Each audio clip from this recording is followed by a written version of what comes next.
Hi, friends.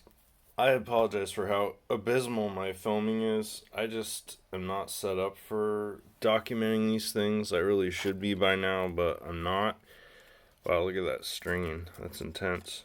This is a pretty low quality filament. Anyway, this is a preview for a longer video that I'm making right now. I'm just going to film it in sections. This is essentially an update to a previous design that I published that I used recently, so I made a few little tweaks to it, and I'm going to demo that here in a second. So here's the big reveal. Basically, just that I've installed a new fully printed PLA door kit into this door in my workshop. Previously, you guys saw the other one that I installed. It was in a bathroom closet and it didn't really get very much action, but this door is in the middle of my laboratory, and so basically I'm using it multiple times every day. Now I put that red date with tape on there just so I'd have a timestamp for when this was installed, which was a couple days ago. And I'm going to be testing this very rigorously to determine the sort of long-term lifetime viability.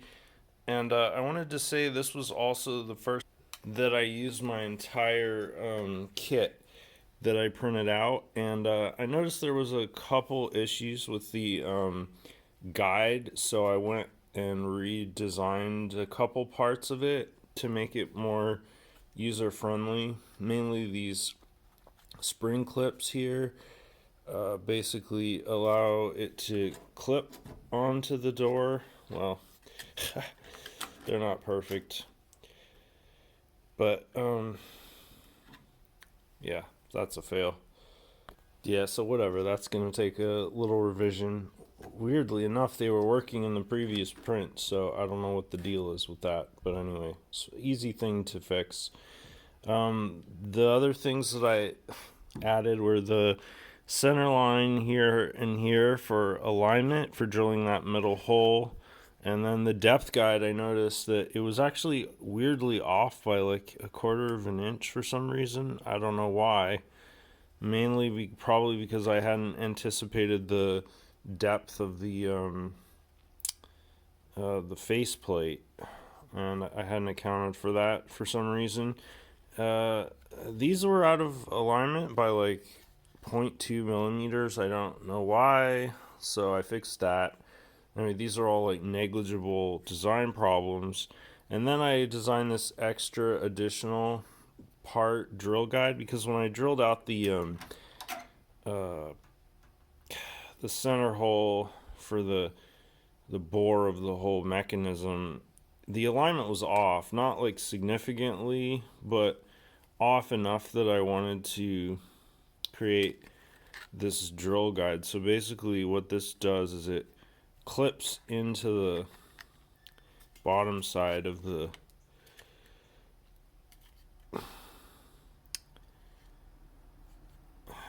bottom side of the guide like that. Should be going flush, but it isn't. I'll have to fix that slightly. But anyway, that allows you to drill a more precise center hole, which, let me see if I have my auger bits laying around over here. Here's just an example of how that would work. Basically, the auger bit goes in there, or better yet, like a Forstner bit or some other large gauge drill bit. So that just keeps it from deviating from side to side. You really only need to drill that center hole deep up to the length of this gauge. Man, still have a lot of work left to do on this. This is just a prototype, I guess.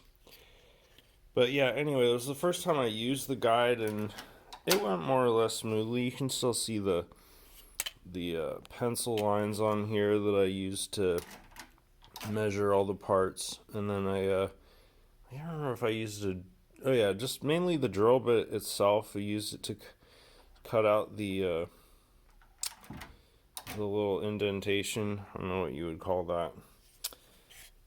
And this is not super easy to see here, but this is a set screw that I made that I showed how to manufacture those in a previous video, the one that I uploaded the other day. They're really easy to do, and it's just self-threaded. Like I used the 1/4-inch rod to tap the hole, and then I don't know why I had this random tap. Let's see what this is. Irwin 5/16 3/8-16. Anyway, whatever. This was the tap that I used basically for the inner hole here of the doorknob. You can actually use the square rod that the metal, if you have a metal one, you can use the metal square rod to tap the doorknob. But this tap actually is perfect if you're going to be doing this on a routine basis. And of course I went all the way. I even put the strike plate into the door itself, the door frame. So this was a completely custom frame door, which I realized after I finished it that, like, man, it's a real labor of love to hang a door, and there's a good reason that doors are all pre-hung nowadays. But yeah, it works like a charm. You can just slam it shut any old time you like. Opens nice and easy. So yeah, this is gonna get a lot of work, a lot of use in my workshop / laboratory. So I'm really gonna be able to find out exactly how well this works. Yeah, one more thing. Just wanted to show this. It really pisses me off that the first version that I printed just clips right to the door. That's how it's supposed to work, so you don't have to